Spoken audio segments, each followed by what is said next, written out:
If you're a golf fan, you probably know the name Koepka, but it wasn't former world number one Brooks Koepka making headlines recently. Instead, it was his younger brother. Now that he's in the limelight, here's what pro golfers really think about Chase Koepka. Wild and crazy, they're the words used by fans to describe the scenes at the Live Golf Tournament in Adelaide yesterday, after American Chase Koepka landed himself the event's first hole-in-one. This is incredible. Take a look. Chase exploded onto the news scene recently for hitting a hole-in-one at the Grange Golf Club in Adelaide, Australia, after draining the par 3, a scene reminiscent of one straight out of Happy Gilmore unfolded. As the ball fell into the cup, fans exploded with raucous yells and cheers. Cups of water, beer, and other liquids went flying around.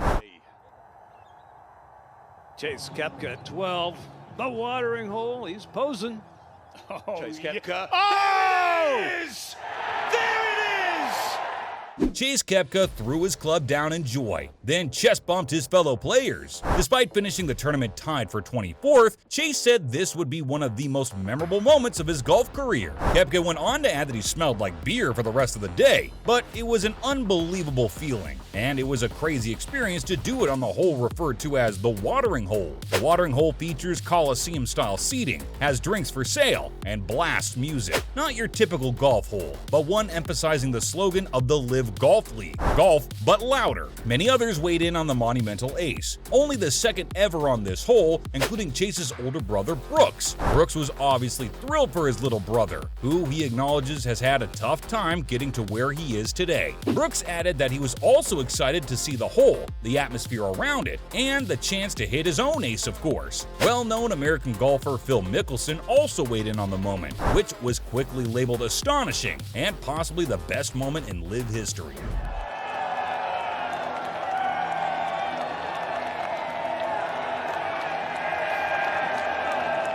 Mickelson talked about the great atmosphere, summing it up by saying the alcohol has been flowing and the golf has been loud. Many others also had their say on the unusually unreserved moment, and most were positive. Well-known comedian Bert Kreischer waved his shirt around excitedly as the beer showered down on Chase Koepka. Current reigning British Open champion and Australian cult hero Cameron Smith said the tournament had completely transformed golf down under. Lots of new people of all ages were showing up to watch, and he wouldn't be surprised if a bunch of them picked up clubs to try playing, and that it may be the best tournament he's seen. Many fans tweeted their happy responses, including the belief that LIV Golf could no longer be ignored, that Koepka's hole-in-one and the mayhem that followed delivered arguably the greatest ever golf scenes witnessed in Australia, and that Koepka had single-handedly put LIV Golf on the map forever. Greg Norman, CEO of LIV Golf, was very pleased at the attention the ace brought. He commented on the 90,000 fans in attendance for what feels like a 3-day party, saying that wherever you go, golf is a force for good. So with all these reactions, it's safe to say Chase Koepka has made a mark for himself and won't only be referred to as Brooks Koepka's little brother anymore. But how did he get to this point? Chase Koepka's journey that brought him to this momentous occasion, where he got a hole-in-one and the adoring attention of everyone in attendance, was not an easy one.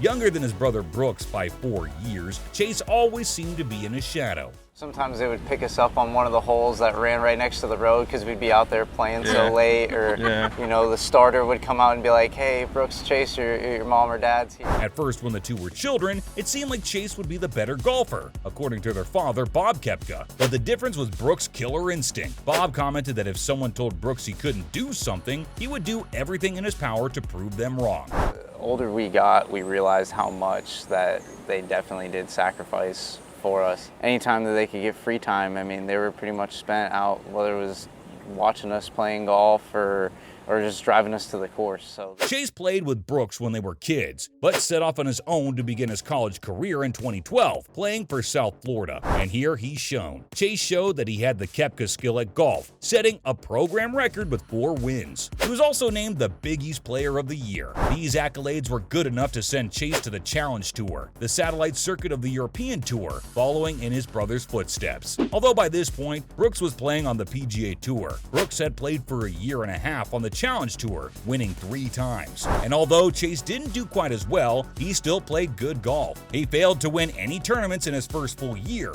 but he played well enough to secure the 8th spot and a ticket to the European Tour for the 2018 season. In just his 3rd start on the European Tour, Chase tied for 7th place in the South African Open. He seemed to be well on his way to following in his brother's successful footsteps. However, it wasn't to be. After that placing, Chase failed to crack the top 20 in any tournament again that year. He made only 11 of 28 cuts and lost his touring card. And the worst part, the burden of being Brooks Koepka's younger brother. Chase grew tired of doing interviews, as people only seemed to want to ask about Brooks. He eventually returned to the Challenge Tour, but was clearly affected by being in Europe alone, getting homesick, and beginning to hate golf. He only made 2 cuts in his first 12 events, and decided to call it quits and head home. While Chase stayed indoors, sometimes for days at a time, he began to push everyone away. But his brother Brooks never left the picture.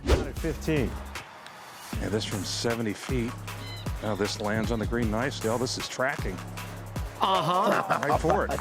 In fact, Brooks played in some tournaments that most pros would avoid so that he could play with Chase. They had some good outings, but then disaster struck. Through a connection the brothers had formed, Chase was offered a spot in the 3M Open as a sponsor's exemption. It was a chance to have a career-altering week, and Chase turned it down so he wouldn't have to answer more questions about his brother. Chase became depressed and couldn't get out of bed some days. He knew he needed to change. He began seeing a life coach and slowly realized he didn't need to be afraid of success, and that he could make a living playing golf without constantly comparing himself to his brother. And that's how Chase Koepka ended up in the Live Golf League. Chase was back into the swing of things, ready to chase the dream again, but like thousands of mini tour players, he needed a place to play. So he called Greg Norman, CEO of the Live Golf League. Norman gave Chase a spot in the inaugural Live event in London, and soon after, a 2-year contract. Chase played in all 8 events and cracked the top 23 times. He was back. But what is the Live Golf League? Live Golf is financed by the Public Investment Fund, the sovereign wealth fund of Saudi Arabia, and is the subject of much controversy.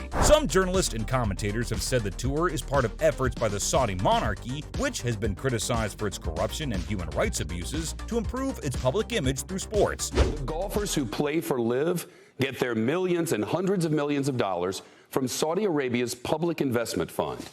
That fund is controlled by the Saudi Crown Prince, Mohammed bin Salman. However, it's made quite an impact in the last few years, and many former PGA golfers have signed on, including both Koepka brothers now. Ryan French, a writer for Golf Digest, commented on Chase's decision to play in the Live Golf League. French said that Chase was always very open and talkative, and that his professionalism was impressive. Successful people will find a way to do what they need to do, even if that means going to a different league to play golf. And now that he's known as the guy who made an ace at the watering hole, Chase Koepka may get to live his Happy Gilmore dream. Some may see him as a humble golfer who works hard and isn't afraid of the grind, whereas some know him only as hole-in-one guy. And some see him as their little brother, but he's here to stay, and he's determined to win a tournament on the Live Golf League Tour. Until that day, though, this has been what pro golfers really think about Chase Koepka.